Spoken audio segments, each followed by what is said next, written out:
Hey, welcome everybody. My name is Karen King. I'm a member at the Senior Center, and I'm more than happy, actually thrilled to be here today to introduce to you Siobhán Maguire. She is the operational manager at the Bainbridge BPA, Bainbridge Performing Arts.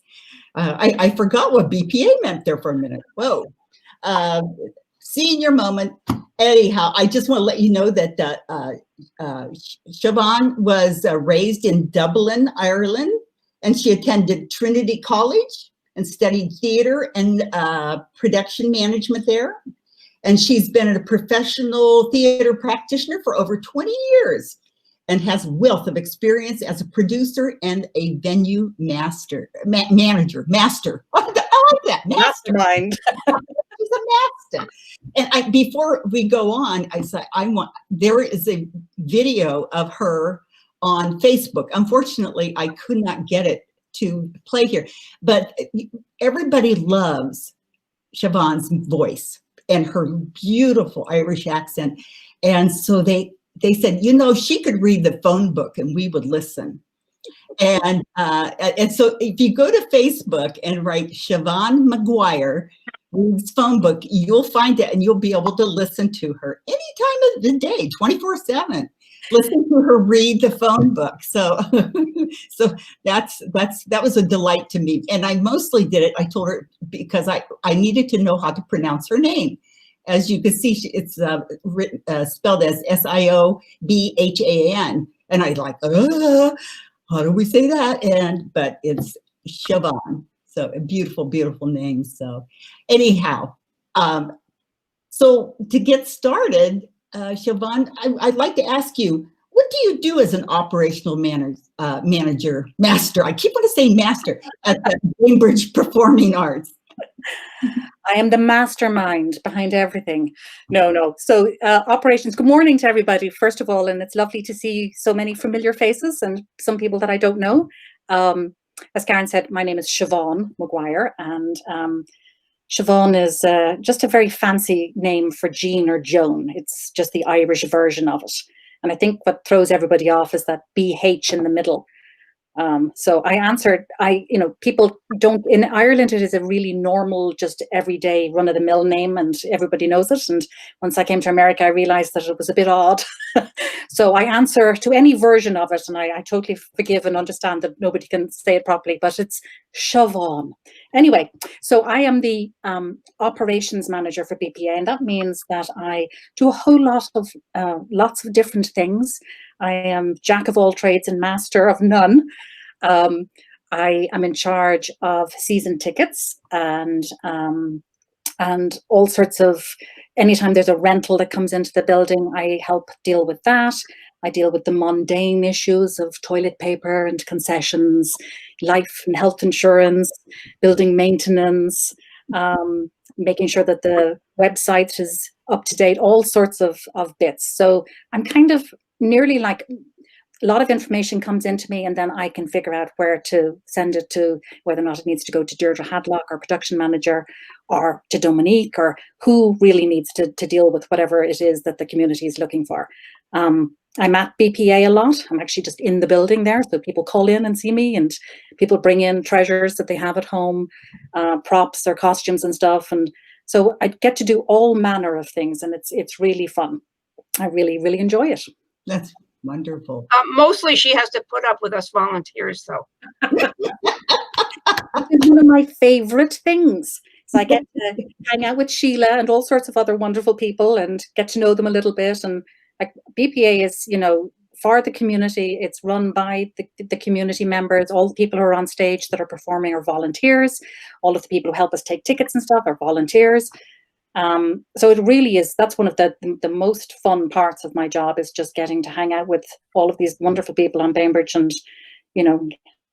watch a show with them and get to meet them. And it's really, really wonderful. Well, we really appreciate what you do. I've every production that my husband and I have gone to over there, we just are always so blown away about the professionalism. It's like, this is community theater. It's just blown away. And, Yes. and, Well, go there's ahead. there's a huge amount of talent on the island. I mean, that's what blows us away, is that the performers are all volunteers. The symphony members are volunteers. And so every now and again, we have a touring production that comes in, some comedians for a night or something like that. But again, our Edge members, all of them are just local people or people from Seattle who have a passion for this. And, you know, luckily we have this space at BPA, and we have a team of professionals who have done this, you know, for a living somewhere, who can put together the productions and help foster and help, you know, put on all of these wonderful events. And so it's really just the talent that exists, though, on the island and in our surrounding area is really what makes BPA a very special place. Yes, absolutely. I was so bummed. I was so looking forward to seeing Fun Home. Oh, I know. And then this virus showed up. Yeah. And I was like, that's not fair. Yeah. And, but I know it'll happen. It will happen. Yeah, I mean, so that's basically where this whole sort of, you know, story about our podcast starts from, is that we, Fun Home was supposed to open on March 13th. And so, I mean, we had done our 3 months of rehearsals. The actors knew all their lines, had all the songs. We had actually done our technical rehearsals. So all of the lights were in the ceiling. We were ready to go. And it was the weekend before we were supposed to open. And, you know, Dominique Cantwell, who is our executive director, she's always got her finger on the pulse. She's always looking out for things and figuring stuff out in advance. We're very, very fortunate to have her.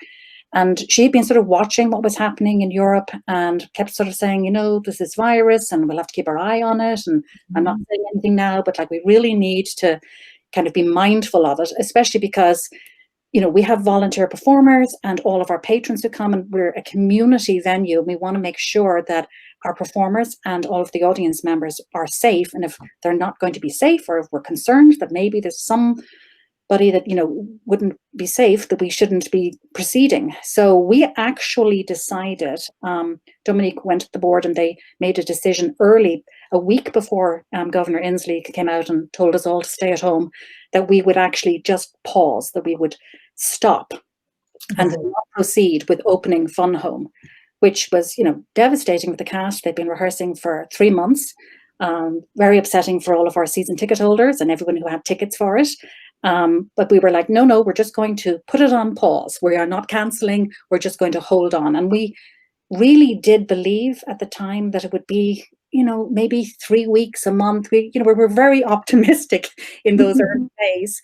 And we were sort of thinking, well, Pride and Prejudice was supposed to come up in May. We had just started rehearsals for that. And we thought, well, maybe we could put Fun Home on in May and then push Pride and Prejudice to the next season. So we were kind of working behind the scenes, trying to figure out, you know, where we would go with it. And we got in contact with, you know, all of our ticket holders, and everybody is so wonderful and said, yes, you know, we understand completely. Thank you for putting us first and making sure that, you know, the community would be safe. And yes, we'd love to come, or we can't come in May. And we worked through all of that. And then, you know, every month, and I know Sheila knows this, and a lot of people do, there's the Edge performance, which is our improv group, and they're on the first Saturday of every month. So we got through March and we got to April and we thought, you know, we'll do Edge. But of course, that didn't happen. And so it turned into this season of hope and change, because every month we hope we are going to be able to get a performance back on stage. And every month we have to change our minds about that. Yeah. And so we sort of, you know, moved along through the first couple of months, constantly hoping that we would be able to get the symphony on board, that we would be able to do these performances, and then quickly realizing, no, we can't. That's absolutely not safe, and we're not doing that. Right. And I appreciate that. Thank you. I mean, our hearts, you know, we're with you, and we know you're doing the right thing, and we just can't wait to be back, have our little bottoms in those seats again. Absolutely. Yes. Everybody feels the same way. We were trying to figure out, you know, in the midst of all of this, as we were constantly scrambling and changing, how we still, you know, meet our mission to educate, entertain, and inspire. What can we do? And so that's when the first series of podcasts came out, and that was the Bainbridge Stay at Home Companion, which was a limited podcast series that we did that came out in May. Initially, it was for 6 weeks, and I think they extended for 8. And it was a collaboration between BPA and BCB, which is Bainbridge Community Broadcast, which is part of Barn. And then we also had Bainbridge Prepares. There was kind of a partnership between the 3 organizations. And we thought, you know, we should just put something out into the world that will amuse people. There were some really useful pieces of information that Bainbridge Prepares had on that podcast every week about where you could find masks and all sorts of, you know, pertinent information about what was going on with the pandemic. And then we had original skits written by Liz Ellis and Miranda Feldman. You know, Jay Inslee appeared as Mr. Darcy at the farmer's market. There was all sorts of nonsense by The Edge. It was very entertaining and funny. And we had pieces of, you know, local composers that let us play their music. And so it was just a really nice little thing that we thought, okay, this is something that we can focus on. And that's kind of where we started from. The other thing that we did was we put a call out. One day we came to work and there was a poem had been left at the front door anonymously by somebody in the community, just expressing their feelings about what was going on with the virus and how it made them feel, and all of the conflicting emotions and fear that we kind of had at the very beginning. And it was just so moving and so incredible. And we thought, you know, maybe there are other people in the community that feel that they would want to, you know, share their thoughts on this. So we invited people to send us their thoughts, their songs, whatever it was, anything that they wanted to share. And we compiled those into a 3-part, it was actually live video, and it was called the Bainbridge Monologues, the COVID Monologues. And one of our people, Matt Longmire, who is a filmmaker and happens to work for BPA, he put those together for us. And so they went out on Facebook. So we had kind of 2 separate things that we did a really big pivot really fast and sort of said, okay, well, we still want to give opportunities to performers and actors and artists to be able to create, and to our directors, and also just to put something out into the community that hopefully people would enjoy and would feel some sort of connection. And much like this forum here, we all suddenly got very familiar with Zoom and these, you know, new online platforms where you can meet people and get together. And so it was just a really quick turnabout that we did, and it's worked out really well. Yes, absolutely. And so they can find that on Facebook, that COVID monologues. So they're actually both the COVID monologues and our original podcast are actually on our website. Everything. Okay. So we can go to the website. Okay. Yes, go to BainbridgePerformingArts.org and then click on, there's a tab that said podcasts. You will see Bainbridge Pod Accomplice, which is our new one. Stay at Home Companion, which is the original one, and then the COVID monologues, and they're all right there. You can look at them, listen to them at any time. That's been one of the really wonderful things about these podcasts, is that they're, you know, we release them on a Friday, which is today, and I'll be talking to you about that in a second. But you can listen anytime. It's not like as if, you know, performance, if you don't turn up or you miss, or you can't find parking, you miss part of it. What's wonderful about this is that you can do it in your own time. You can stop and start it. You can take it with you. You can tell your friends about it, and they're going to be there, you know, for a long time. They don't have an expiration date. So you can go back and listen again, or if you happen to miss a few weeks or get super busy with other stuff, you can go on there and they're all available. So it's a really exciting, fun thing that we have figured out how to do. Yes, and share it with others.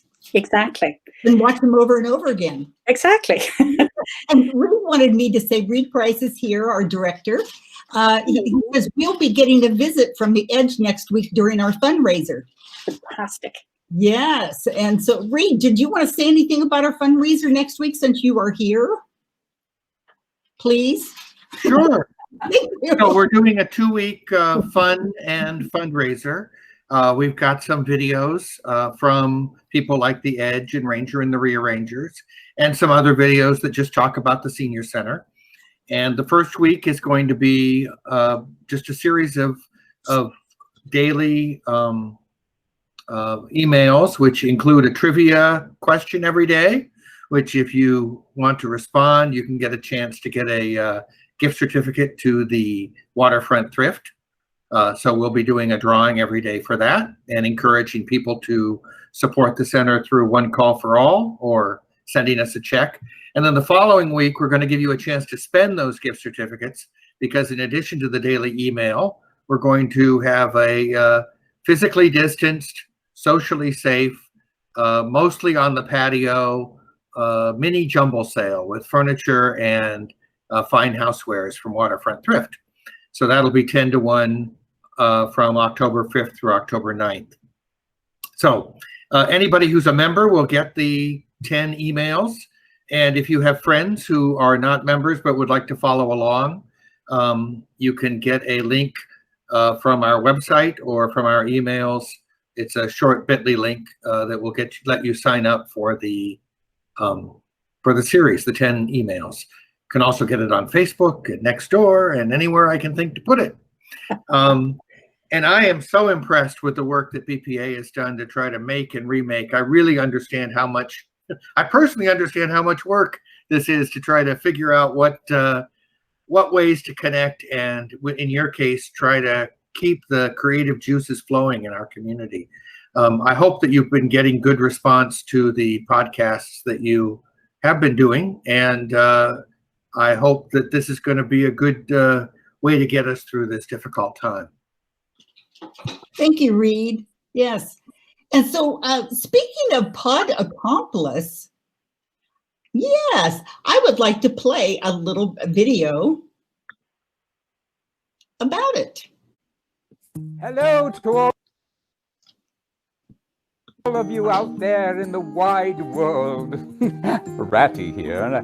But of course, many of you already know me as Nelson Spickard from my simply messing about in various roles on the BPA stage.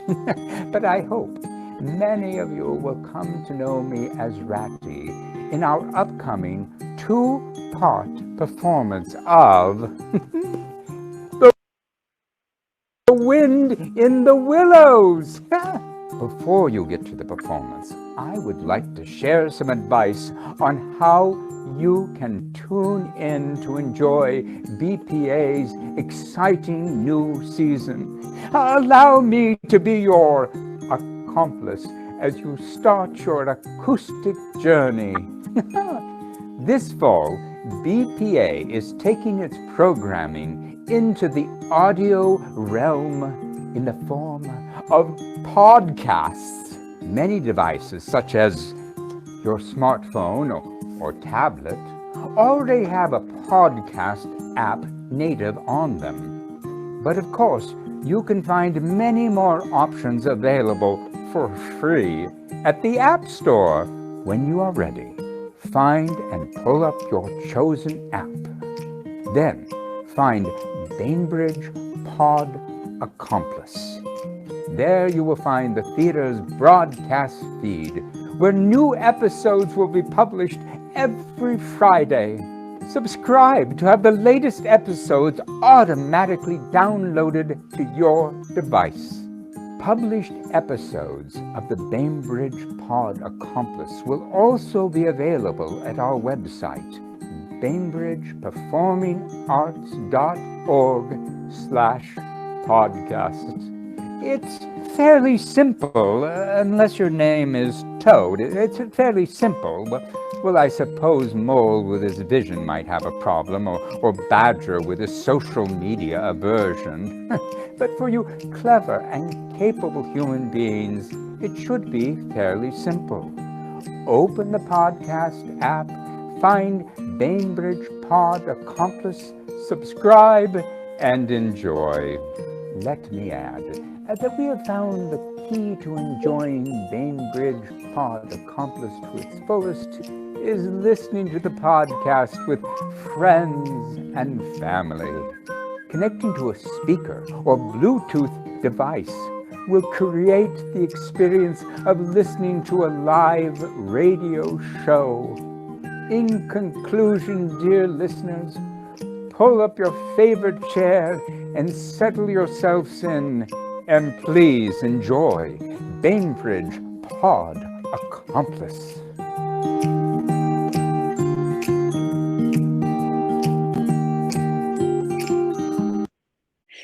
So we, so that was a little promo we did to help everybody figure out how you can listen. And you, as Nelson says, you can go onto our website and just put in BainbridgePerformingArts.org podcasts, and they will all be there. So we did start it 4 weeks ago at the beginning of September. Today being Friday, we have our 4th episode launching probably now at noon. I'm never 100% sure what time exactly they come out on a Friday. Depends on what's happening in the World Wide Web. But they do upload them at some point on a Friday, and it's available and you can listen there. And this week we have The War of the Worlds, an adaptation by Frank Buxton. I'm sure some of you will remember, most people in America seem to be familiar with Orson Welles' famous production that he did in 1938 that caused chaos and a lot of alarm. And BPA did a performance of it 60 years later on the BPA stage that Frank Buxton adapted and directed. And so we're actually using his script for this radio version. And so what's been really wonderful about Bainbridge Pod Accomplice is that it is just brings people back to the old idea of sitting around a radio and listening. It's just back to storytelling. And what I love about it is that, you know, Sheila can listen to a story, I can be listening to a story, and we will have a different image in our heads of what the character looks like or what the setting is like.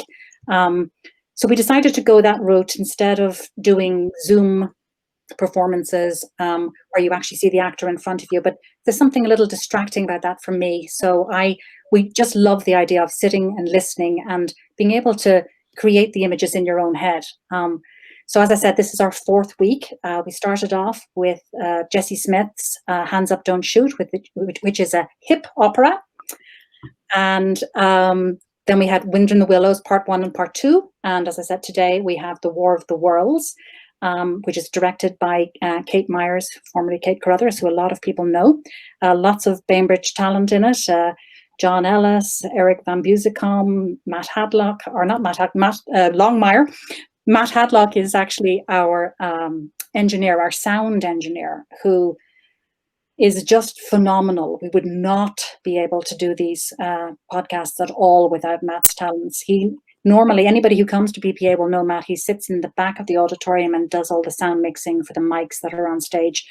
And so we were very fortunate that we have him in our organization and that he has been able to gather the recordings for these pieces that we are putting out and, you know, smooth them all out, because some of them have been recorded at home, some of them have been recorded at a small studio space that we have created at BPA. And then he puts in all of the sound effects and everything to really help transport you to wherever it is that this week's story is. So Matt has just been an unbelievable resource for us. Actually, part of the thing that's been kind of interesting is that, you know, everybody that works at BPA, most of us wear lots of different hats. And sometimes people will be hired to do a particular job because that's what the theatre has a need for. But in fact, they are a fantastic writer or they're a filmmaker. And most of the time, you know, sometimes we don't get a chance to actually use those talents. But with this pandemic, all of a sudden, we go from performing on stage and doing something that we are very familiar with to having to become podcast creators. So, you know, Dominique again just is so fantastic with her vision and her belief in the staff, and just said, you guys can do this, I have faith in you. And, you know, it turns out that within our group, we actually had enough knowledge between us to be able to pull this off. Miranda Feldman is our new front of house manager. She only joined the theatre in January, so a lot of people didn't have a chance to meet her yet because we hadn't done enough shows. But, you know, Miranda's actual talent, other than being a fabulous front of house manager, is that she's a wonderful writer. And so we've been able to use Miranda to adapt some of the scripts, like Wind in the Willows. She's adapting another script with Liz Ellis for the end of October, Carmilla. And so we found that within our staff, we actually had enough odd, unusual skill set that we could actually put this together. So that's been fantastic. Deirdre Hadlock, who is our production manager and produces all of our main stage shows, is producing the podcast. Liz Ellis, as I said, who was our director of education and is now down in Los Angeles as a screenwriter. She's one of the producers and is working on it. So we just have a great group of people who have been able to pull it all together, and we're really excited about how they're turning out. Yes, absolutely. Hey, so, you know, War of the Worlds, I'd like everybody to get a little taste of it. So I would like to share our screen. Reed put it up earlier, and I said, "Oh, Reed, go ahead and play the video," but he didn't. So let's take a look at that now. Can I have a little light, please? Sure thing, Mr. Wells. Thank you. On October 30th, 1938, The War of the Worlds aired to a nation of Americans who thought the world was coming to an end as Martians ravaged the Earth. Exactly 60 years later, October 30th, 1998, Bainbridge Performing Arts presented the same story from an adaptation by Frank Buxton.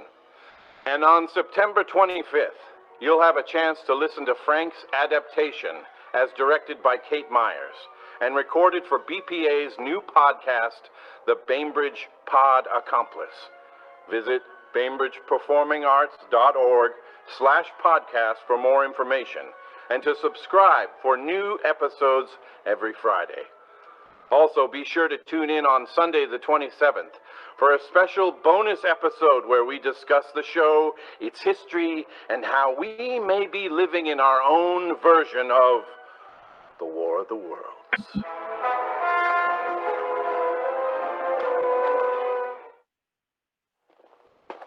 Can I have a little light, please? Yes, and that's one of the other things that we do is that after some of the episodes, we do have a Sunday sort of post-show discussion. It's called a talkback, and Matt Longmire is our host, and it's live on Facebook, and the link will be on our webpage. And then if you don't do Facebook Live and don't want to deal with that, the interviews will all be available on our website afterwards. So this Sunday at 3 o'clock, Kate and some members of the cast will be talking with Matt and sharing. Kate actually was the producer and associate director of the performance that happened back in 1998. So she's got some stories about the original production that we staged. And now obviously she's done this podcast version for us. So that's on Sunday at 3 o'clock. So sometimes, you know, after we've launched the particular episodes, we'll do sort of follow-on episodes and little behind-the-scenes other snippets. And actually, the website is a fantastic tool for all of the information on the cast. All of their bios are there, information on the writers, and everything that that you hear. If you want to figure out, oh, who was that actor, you can go to the website, and all the information is there about them. So it's been very useful from that point of view. Wonderful. Now, I had Reed talk about our fundraiser, which is next week, which is going to be so much fun. I hope to see everybody there somehow, or connecting through your emails. So because it's going to be a lot of fun. But what kind of fundraising do you do, Siobhán? Well, we have our fundraiser in January usually. It's called Starry Night, and it's anybody's guess about whether or not we will be able to do it this year. It's looking fairly unlikely, so we'll probably have to figure out some other version. But we are on our, I'm glad that you brought up the Senior Centre's fundraiser next week, because one of the things that we do with the Spotlight is, with the podcast, is we have what we call the Spotlight. And so, we have a platform. We're able to get our message out to lots of people on Bainbridge Island and actually, all over the world at this point, which is rather frightening, but also exciting. But we wanted to put a spotlight on other nonprofits on the island and in Kitsap County. And so this week, obviously the Senior Centre are our spotlight organization. And so when you go onto our website, you will see links for the Senior Centre, and it was just a way to try and remind everybody in our community that nonprofits are still, trying to do our work. And some people know they have a couple of nonprofits that they know about and that they're passionate about, and then there's other ones that they've never heard of. And we just thought it would be a really nice thing at this point in time, when we are all separated and isolated, to figure out who these nonprofits are, what they do. And all that we asked was, there's a link on our website with a form, so anybody can send in their information. And then Dominique at the beginning, she does a curtain speech for each of our podcasts.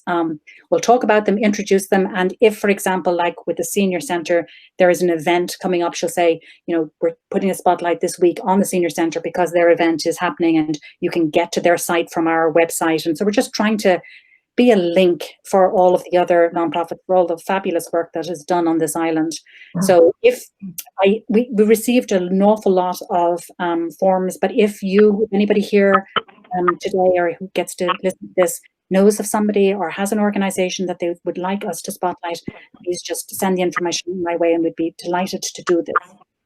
I think that, you know, even though we started this with a limited series in mind, I think we will be doing Bainbridge Pod Accomplice for quite a long time. Certainly we are scheduled through to the holidays, and the plan currently is that we will definitely be still doing it in January, February, March of 2021, because that just seems, you know, like the world we're in. We might as well, you know, lean into it and make the most of it. And we're very excited. We have a lot of really fun programming coming up. So this week, as I said, it's War of the Worlds. Next week, we have symphony, we have classical music. And I'm very excited about that. We couldn't get the symphony. Obviously, we can't do new recordings and we can't get, you know, the number of symphony players. There's 60 people on stage, so that wasn't possible. But Mario Alejandro Torres, who is our maestro and music director, chose a couple of pieces that would be just for string players. And so there's a quartet, and they practiced by themselves and then got together in a socially distanced way and recorded 2 beautiful pieces of music. Particular podcast episode is called Sounds of the Silenced, and the composers that he chose are people who in some way are not known and should be. And then there's also a fabulous new composer, a young man on Bainbridge Island, Webster Gabdaw, who has composed a beautiful piece of music for the cello. And his inspiration was the orcas in Puget Sound. Talika, who lost her baby calf back in, I think it was 2018, carried her calf for 17 days, mourning its loss. And he used that piece, that story as his inspiration for this piece, and it's called 17 Days, and it was written for cello, and it is phenomenal. It is really, really exciting. So he has, you know, he's a Bainbridge Island kid, he grew up here, his parents are still here, and so he has shared this piece of music with us so that we can put it out there for our audience. So we are just blown away by the, you know, generosity of these artists and the amount of talent, and we're just really excited to be able to share all of this. So a lot of fun things coming up. And then October, we have more spooky stories. We have a theatre school piece that's devised that'll be coming out the week after that. As I mentioned, we have Carmilla at the end of the month, which was adapted by Miranda Feltman and Liz Ellis. That's a ghost story that was written by Joseph Sheridan Le Fanu, who is an Irishman from Dublin. And it was, 1872 was the original piece before that came out. I think it was 26 years before Dracula, and so it's very spooky and dark and fun. So we have a lot of really fun things coming up. My favorite holiday, Halloween. I love it. Yeah, and so to be able to celebrate with BPA is going to be just wonderful. Thank you for doing that. I mean, what a treasure. absolutely. Yeah. And I have to say, I really appreciate how much BPA has reached out to the community. I mean, you have always enriched our community, but you have gone beyond to reach out and to entertain us continually. Yeah. With videos anytime, and I love it. Day or night. Day or night. That's right, 24/7. So anyhow.